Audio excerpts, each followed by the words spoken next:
This is the qualification match for IEM Katowice. We're in the qualifier round. Best of 5 kicks off now to the bottom right side of the map. Oh, he's up to no good. It is our favorite Red Terran. Team Liquid's Taeja. And his opponent comes from a different part of that side of the world. Of course, it is the Blue Zerg. Toodming. Now, Toodming is not a Korean player. And I really don't want to say Chinese, because every time I do, I definitely talk about Taiwanese players being Chinese and Chinese players being Taiwanese. So I'm just going to say that-ish part of the world. You guys know my intentions are good. I just don't actually know the exact location, okay? So with that political aside, Taeja's going to be 2-raxing him.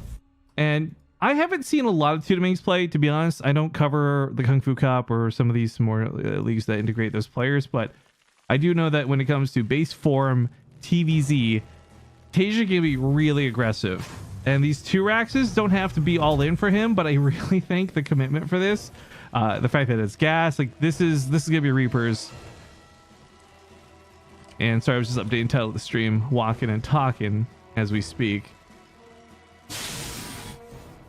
But yeah, heading here to the north. I mean, spawning pool is on the way. This was actually a really greedy opening out of Toodming, and he's going to be punished for this accordingly. Sorry, so much walking and talking. I didn't quite highlight his build. But hatchery and gas, both before his pool. It's going to be the most delayed Lings could possibly. It's going to be the most delayed a Queen could possibly be. Taeja should, in my opinion, build a bunker up here, because he's got the freedom. And, oh God, Toodming does not see this with the rally. He's not seen the barracks, and he's not gotten across the map yet to realize there's no barracks at home. This is the absolute worst case scenario.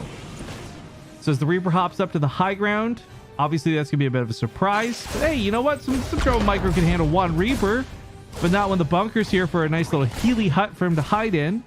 And further by the fact that there's gonna be brothers on the way here. More Reapers coming up in hot seconds. Second one already up here. Lings can't even catch these because they're slow. Even on creep, it's still tough getting on top of the Reapers. And then once you do, like I said, they just go back to that bunker. It's a nice little safe spot to hide in. 2 of them taking out all the Lings also means now there's no Lings to buffer for the Queen. So 2 little Lings for Toodming. It didn't quite work out, but it's very close. I'll workshop it. We'll figure that one out a little bit later. But Reaper's loading to the bunker. Hopping out of the bunker. Maybe back into the bunker. Either way, they're regenerating their health as we speak. Oh, they almost get the creep timber. Oh, grenade. Grenade. Finish it off. Grenade does finish it off. Taking out that creep spread is huge, because Toodming probably wants to creep spread that back to his main base more than outwards, just so he has a faster way to react with the Queens. Because this little gap going from the main to the natural, they're too slow. It's going to hurt, and it's going to be bad. So hopping up and down and hopping all around. Taeja now moves to the natural, finish off the last couple drones down here, and he's absolutely wrestled control of this. A spine crawler is out, which will help a little bit here, but let's be honest, the amount of economic damage Taeja has done is outstanding. Back at home, he starts the command center up, intelligently so on the high ground. Yeah, he's got control of the map, but if he loses the Reapers, then he's going to have no defense for it. So I like that he's playing it safe while maintaining this lead. He's lost nothing so far, by the way. The SCV didn't die. The Reapers are still going very strong here. And of course, there's that bunker still to fall back to. I think one of the really important things about this bunker too is that it provides that high ground vision. If Taeja was pushed back to the low ground, he could still fire back up, which is actually not always an option. Maddox is telling me to check DMs. Ooh, Maddox, did you get me some more juicy replays, bro? I'll check in a second, man. Now, of course, that spine crawler stuff to deal with, because it has 2 armor. Reapers, for context, yeah, they fired twice, but they only hit for 4. So they're doing 50% damage to a spine crawler. That armor reduction is massive.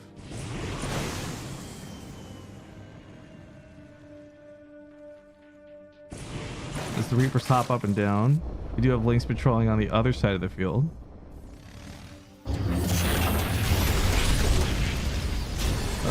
Flames going through and chase off the Lings. Pretty nice. Taeja now moved that. He moves the command center down to low ground, and behind all this, we have a fusion core completing here very soon. So while battle cruisers are kind of memey and funny, they are exceptionally good against players who have a low Queen count. Something that Taeja's been able to force out of Toodming. Combination of investing in Lings, but also drones, and he just doesn't have Queens on the field. To be clear, if you have about between 6 and 9 queens, that's a pretty safe number to make sure a battlecruiser doesn't do jack squat to you. If you've got 3 queens and they're all spread out, 1 per base with no spore crawler support on top of that, there is no way Toodming will be able to stop this battlecruiser from doing damage. Add into the fact that there's still Hellions and Reapers to worry about, and well, this is trouble is what it is.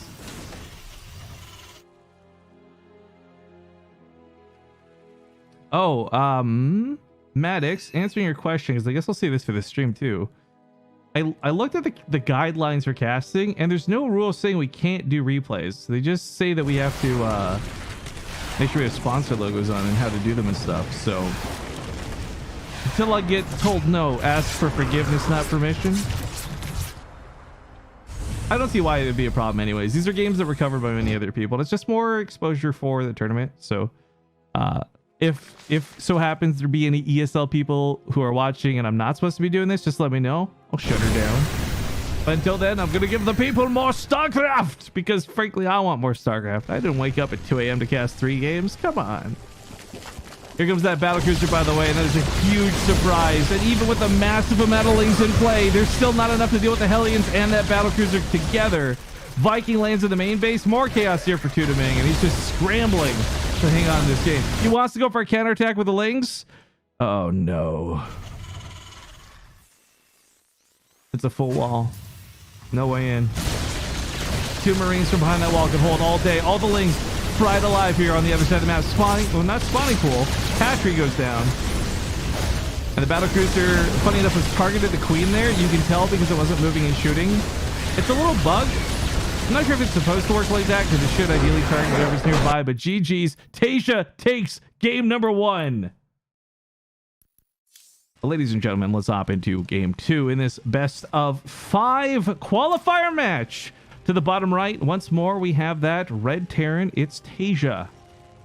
And to the upper left, it's his blue opponent, Toodming, who, according to Google, is Chinese. But again, just for the hardcore fans out there, if I am wrong, it's not because I'm being intentionally ignorant. I'm not so familiar with Toodming. There are some Chinese players like Time I'm very well familiar with. We've cast a lot, we've played a lot, he's talked a lot actually even with me, but not Toodming, sadly. And there's a couple other guys who fall into this category. Haas is another one of them where I'm always misplacing where they are, but without any ill intent. Slowly Falling says, this isn't the game I was looking for. Oh, you're looking for Stream Raiders. Oh, I know, girl. You got here just in time. We're in the boss battle. You got plenty of time to join in. All right. So last game, obviously, that Rax on proxy shook up Toodming. And let's be honest, coming from Taeja, it would shake anybody up. I think the big read I got out of that, though, was Toodming either was panicked or ill-equipped to know how to properly respond, because nothing he did after those first Reapers caused him all the chaos had anything to do with scouting information or reading what Taeja was doing. Toodming was playing a little bit blindly, which granted you could do sometimes. You flip that coin and sometimes you just get it right. But the lings were not the right call. If Taeja was fully invested in the ground, there's more Reapers, more Hellions. Yeah, sure, you could justify the lings. But that Overlord saw a Viking very early, so he knew there was a starport of some variety, and he never got confirmation for what was going down. And if we're being completely honest, I don't know the meta in China right now for StarCraft, but I do know that in general, battlecruisers versus Zerg early on are pretty good. Most players will usually, if they feel safe to do it, abuse them. So SCV for Taeja is going to try and get a block. Huh? Huh? Huh? 2 drones are pulled to make sure this doesn't happen. Not that engineering bay blocks are super common, but I've been seeing them more and more recently. It's a bunker just slapped down to be annoying. He'll cancel that very quickly. Reaper actually gets... Oh, did that buy just enough time for the Reaper to body block? Oh, Taeja, you're so good. Okay, Reaper body blocks the hatchery, slays one of the drones. I think he's faking this one out. Nah, he's just going to let it go. So he actually commits over here to the Reaper on the left side. He's going to disrupt the mining. Hoping to get a shot or 2 on these drones. He's trying to body block it so it doesn't build a spore crawler, but it went for the extractor instead. Oh, man. Hopping around here. There's not a lot left for him to do but scout. And if he got to the main base, he would have been sniped off. The Reaper was a bit low. I think we'll see him pretty comfortably scout the main base after that regen kicks in. Back at home, he of course is dealing with some lings. Not a huge problem right now, just a mild annoyance.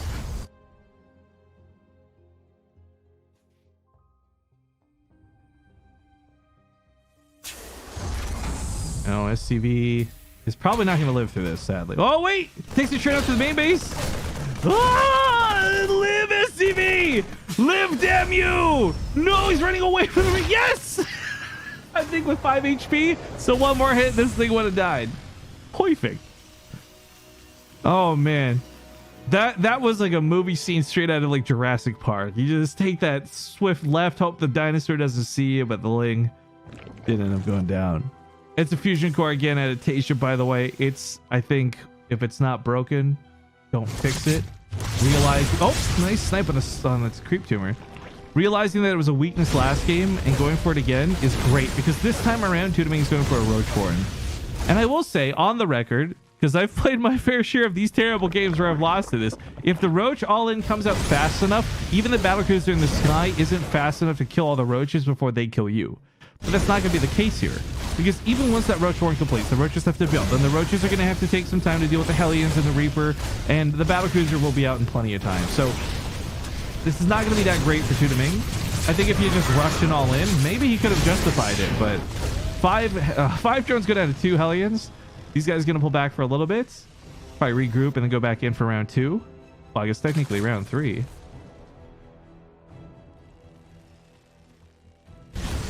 Oh. A little scary around here in the middle. Toodming does have speed done, so Taeja cannot be careless.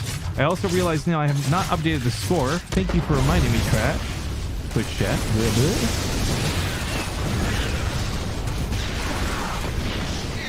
Alright. Hellions get squashed. 3 drones go down. But all the time in the world bought for this battlecruiser, because by the time these Roaches slam up against the front door, the battlecruiser will be out. The absolute worst case scenario is that Taeja immediately teleports across the field, but he knows what's coming. He just saw this with those units that died, so I gotta imagine this is just a hold on the home front and then probably a teleport over across the map. But even then, if Toodming has to build 3 spore crawlers and like 7 more queens, that's still great for Taeja. He's moving towards a 3rd CC while all this is going on.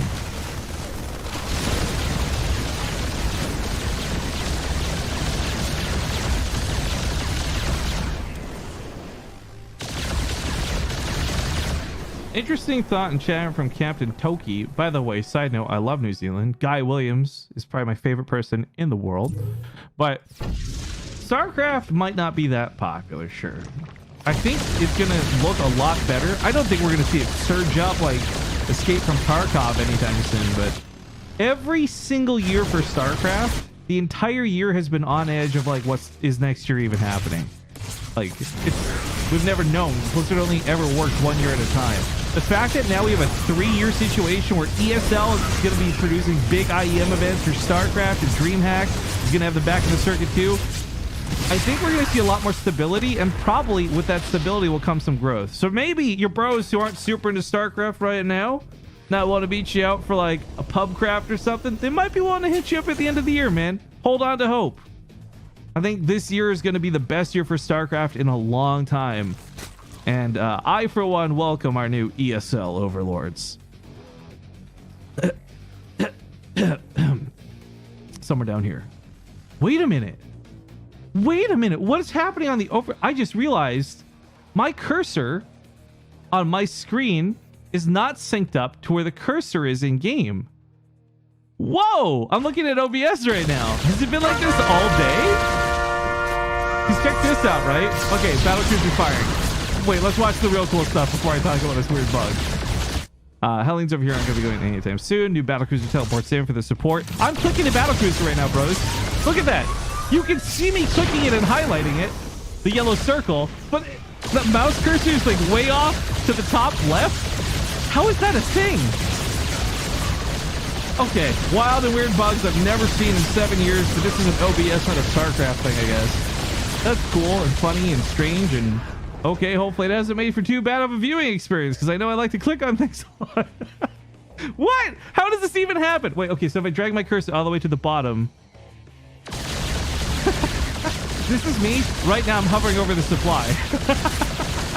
Wait, let me hover over the resources lost. Sorry. Oh, battle cruiser goes down. What a shame. I'm not paying attention at all. This bug completely distracted me. But it doesn't really matter. Taeja is so far ahead in this game. He would have to throw wildly to lose to Toodming in this situation. Because not only is he playing mech, he's secured 3 bases fairly easily. He's still got battle cruisers being super annoying on the map. Hellions run in. Wait, can you guys see me box? Yeah, look at that. Look where the cursor is. And then look where I box. How does that... Whatever. Oh, it's drop overlords to pick up the queens and bring them across the map. That's actually bloody clever. There's some Hellions poised and ready to fight down here, though. At some point, going to run past this army and just go fry some drones. But, I mean, at this point, it doesn't really matter if Toodming loses too many workers. He's on 93 army supply. This is his best bet to get across the map and deal damage. I don't think it gets better for him as time goes on. And the siege tanks just obliterate the first wave of roaches. I think we just watched like 20 roaches die for one siege tank. Almost 20 roaches. My God. Meanwhile, the Hellions do run by. They do start frying up some drones. Big kills in the main base. The battle cruisers can drive off what's in the middle. They nuke down the Overlord. No. We're watching that again. 10 seconds back. What the hell? That's like what, 3 queens I think inside that Overlord? Oh no, it was full of 4 queens. Oh my God, watch the resources lost. Watch Toodming's resources lost as this gets Yamato down. Oh, no way. 4,000 to almost 5,000. Oh, that's gonna leave a mark. Game 2 goes to Taeja. The cursor's been like that since last night, huh? Ah. What a weird bug. I don't know what's causing that. Let's hop into game. It's map 3 of this best of 5 qualifier match. If this guy wins, then it's all over and he moves on. If his opponent wins, we go to game 4. But to the top right, it's the red Terran Taeja. And at the bottom left, it's the blue Zerg Toodming. And look, guys, I know. We're covering these from replays. Some of you already know the outcome. I'm still gonna game. I'm still ham it up, right? It's the showmanship of it all. Because we're going to be covering these extra games. I've just got my hands on another one of them. So up next, we should have Zaun versus Innovation. That was another qualifier match that we didn't get to cast. And I got to tell you, I'm looking forward to that one. But we see how this one finishes up first. I just got to move some things around. Sorry, I've opened a bunch of windows during that break that I should not have. Twitter close and all these. But I would like to note really quick that I will be back covering these tomorrow morning as well for stage 2. More games, more action. So if you've humbly stumbled upon my stream tonight for the first time, I hope you'll consider hitting the follow button. That way you get alerts and you know that I'm going to be back on tomorrow and you can find me very easily. But thank you to everybody who participated in the boss battles. I'm sorry, I actually totally forgot to get a new map up, even though I said I would. Also, Kuma, if you're still lurking, thank you for gifting a Bannerman skin. Too slowly falling. Yeah, I've been toting around here about you guys and subbing to the channel, but honestly, this little Stream Raiders game is super fun. And if you guys this month chose not to sub to the channel because you wanted to buy one of those skins, I would forgive you forever for it. So go buy those little Bannerman skins. I want to see all the Zerglings. I don't want to see any of them in the bottom left corner of the map. Well, I guess, funny enough, the Zerglings in this game will come from the bottom left corner of the map. I feel a little badly for Toodming though, because I liked his approach to the last game. Getting aggressive, I think, is the right move, but it just, both games ultimately came down to not dealing with the battle cruisers, and those just did too much. I think that if Toodming is thinking about all-inning Taeja, he needs to commit to it. I don't think it should be one of those things he does as a result of being attacked. And I think a little bit of aggression can go a long way against Terran, but at the same time, totally valid reasons why not, right? If your Roach Warren gets scouted by that Reaper, like a regular ass Reaper, then your whole plan goes to hell because they just built a bunker up on the high ground. So like, there's inherent risk to things like this. And now that we're on game 3, what is Toodming's last life, you're not going to want to make those risks as casually as you might in the first game. Same logic applies to proxy racks from Terran, right? A lot of Terrans will be very aggressive with their proxies in game 1 or 2 in a series, but not when they're on their last life. It's too risky. It's not worth the gamble, I guess. I love that StarCraft 2 is so complex and like that, by the way, that, you know, we talk about gambling and stuff for it. And a lot of StarCraft players transition to being poker players, but you know what? I got to take a second here and figure out what the heck is going on with this mouse cursor. It's almost as if it thinks the resolution is smaller than the screen. Does that make sense, guys? Look at this. You can see it clearly has like a box outline. But I've never experienced anything like this. I'll have to look into that more later. I don't have an immediate solution, so if somebody else has experienced this and knows what to do, I'll follow your suggestions and advice. But Taeja just hammering away at the drones. One so far. It's not about the kills, though. And I remember back when I was much worse at this game, before I started watching the pros play and before I started like realizing what they were doing was right and what I was doing was wrong. For me, it was always about the kills. I don't know if anyone else out there is kind of in that category, but I was always about the kills. Like, oh, well, who cares if the Reaper dies? If he kills 2 more drones, that'll be worth it. But then, like, as you watch and get better at the game, you realize, wait, the second scout is worth more than those 2 drones dying. Or that distraction of the Hellions to the natural, attracting all the units. Oh, no! Stacking up the drones is not always the right call. It was so close to being really bad. Still, these Hellions will stop most of the defending lings, as well as 6 workers. And worse than that, they get out what appears to be scot-free. And of course, that Reaper can always hop back, but it's a battlecruiser coming out behind it. And this hurts. I do like the idea of the Spire. I think Toodming is pretty convinced that even without scouting, that it's going to be a battlecruiser again. And blindly going for a Spire fast like this, Mutas have a small role they could play against Terran. But more importantly, it'll give him the corruptors he needs to keep these battlecruisers from easy moding a victory. But unfortunately, by rushing this out, as you guys just witnessed, there wasn't a lot of defense out. These Hellions did a lot of damage, and Taeja didn't lose a single one of them. That Reaper's still alive even. So unfortunately for Toodming, well, I do like the direction he has taken things. It feels like this has been done out of desperation and not out of a carefully concocted plan to overcome a Terran player who's been beating him in the series. And again, I'm sorry for this mouse thing. I had no idea this was a thing. I really didn't. Maybe it wasn't even bothering you guys until I drew attention to it. But I like to click on things and highlight things, so it's weird to me that there's like this teleporting mouse on the screen. I'll leave it alone, though. I will not bring it up again. I will just not look at OBS. That's the simple solution for me. Interesting question from Fenro in the chat. Can you mine those minerals at the top of the ramps? Yes.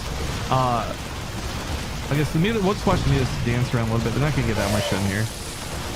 But ones that block pathing, ones that are at the top of the ramp like that, they're left with a very small amount of minerals on them, so you can mine them out to clear them up. For example, these have 20 minerals. It would take 4 trips, so you could totally open it up. Now you might wonder why this is being so difficult to deal with. It's because the battlecruiser went to the other side of the field. And Toodming has pulled all of his workers to this third base where he's stacking up spore crawlers. Missile turret's not going to be done. I don't think it's going to actually get to finish at all.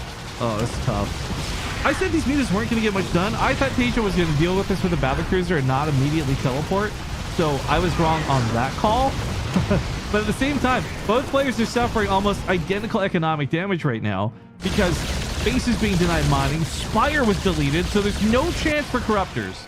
And the fact that it's only mutalisks makes this battlecruiser all the more powerful in this game. Now, sure, Taeja can't with one battlecruiser walk into this mineral line and kill 2 queens.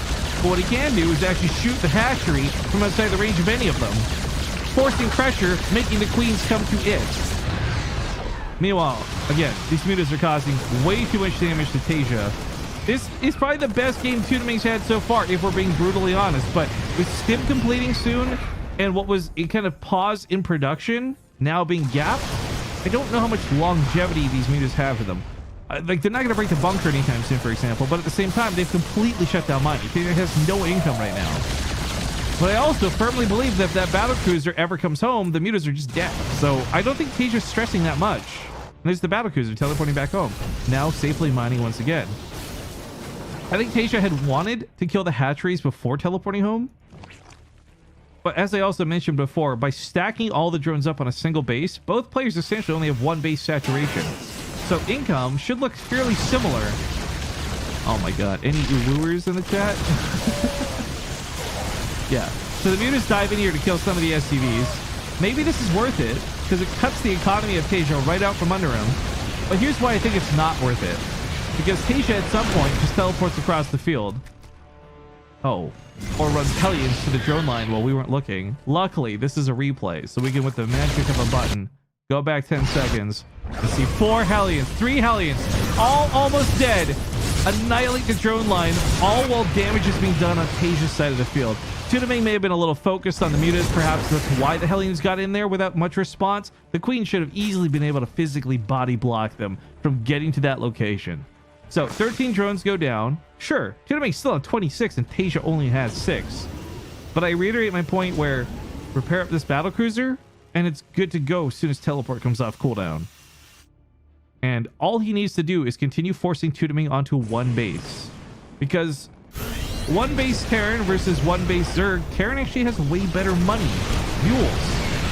Oh my god, the mules are popping off. They go for the siege tanks, but not worth it, bro. Battlecruiser misclick. Taeja attacks the unbuildable bricks. Whoopsies.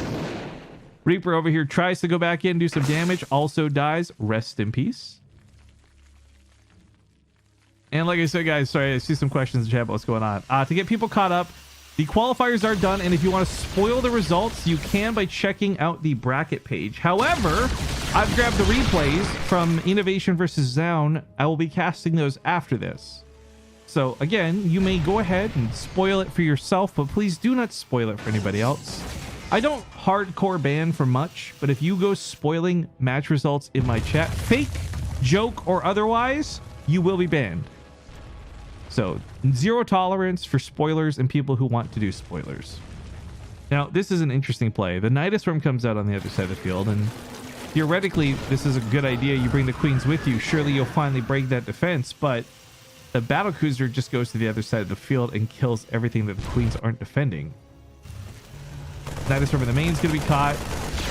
Battlecruiser as predicted on the other side of the field. And by the way, Taeja walked the Battlecruiser across the field. This is really important because now he has teleport to go back home in a pinch if things get out of hand. Now, granted, this is a lot of Queens. I know they have a lot of transfuses available to them. But the surface area over here is going to keep the Lings from getting in so easily on top of that bunker. The siege tank is going to hold pretty well too. I don't think Taeja is going to lose to this. And I don't say that because, like, I secretly know the results. I just mean this doesn't look like it's enough. Now, this looks like this could get some damage done with the Banlings. I like that a lot. But that being said, as long as Taeja's on top of it, as long as, we're going to watch Taeja's vision. This is really important.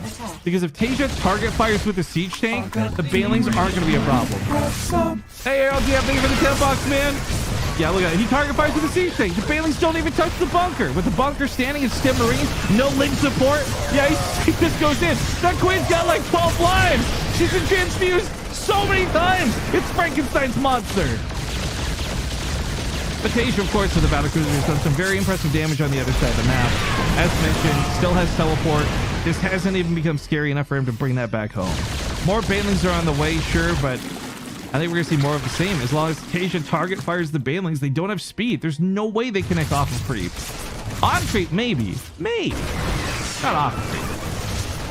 Especially doesn't help when a lot of the Zerglings are going down too. There's the tank fire too. You saw the turret swell, but that was targeted. GG. Ladies and gentlemen, with that, 3-0, Taeja will qualify for stage 2.